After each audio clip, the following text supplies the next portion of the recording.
HR is quickly becoming our most important department.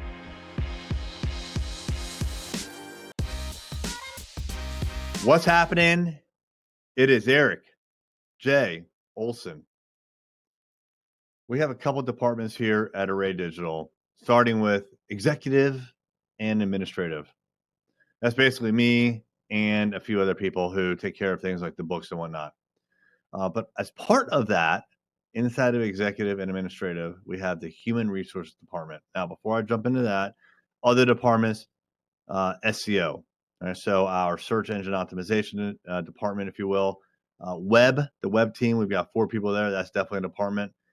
We have other specializations, social media and advertising, not so much departments just because they're a little bit smaller, but those are kind of like our overviews of our departments.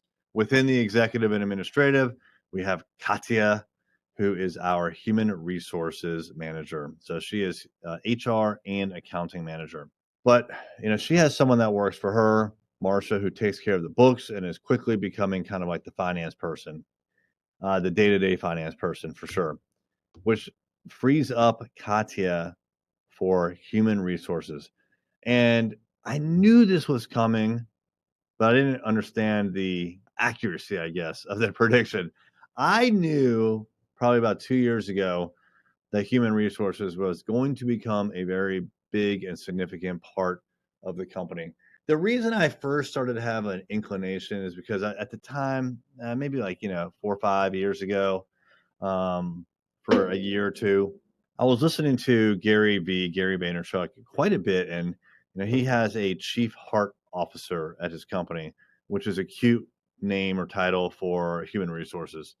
But he always talks about how HR is that particular position is like the number one position in his company. It's him, and then his chief heart officer is HR, and how important human resources is to him, more important than anything else. And at the time, like when I first heard it, I was like, man, that's crazy. But then as I heard him talk about it more over, months and years, and then as I saw us growing and saw some of the pains that we were having and the importance of our people, I realized that he was right. HR was going to become an extremely important part of the company. And that is exactly what has happened. We are at something like 22 people.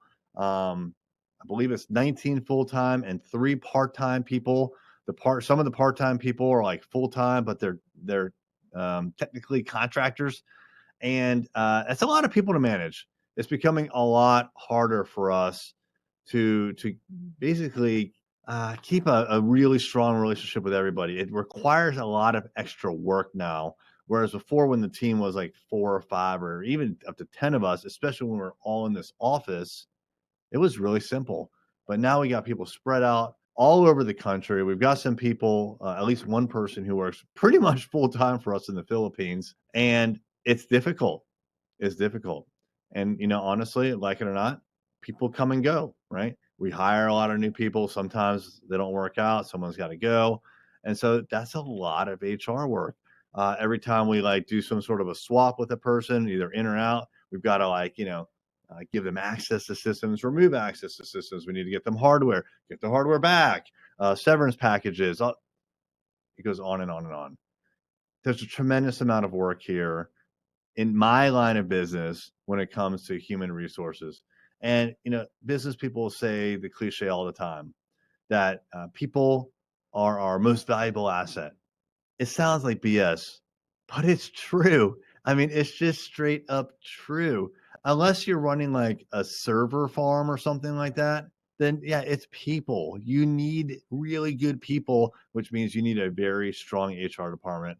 And for that reason, HR is becoming extremely valuable here at Array Digital. I think it's only going to continue. That trend is going to continue. And guess what? I completely see where Gary Vee is. He's got hundreds, but probably thousands of people working for him. HR is the game changer. Hey there, it's Erik J. Olson. I wanted to let you know about my book, $1 Million Journey, How to Launch a 7-Figure Business. This is the story of what it took for me to go from freelancer with no clients, no employees, no revenue, to growing $1 million business It took me 8 years, and I made a lot of mistakes. And all of those mistakes, and more importantly, lessons learned, are in this book. And we have chapter takeaways, 5 to 15 takeaways that you can apply right now to your business. Check it out on Amazon, $1 Million Journey by me, Erik J. Olson.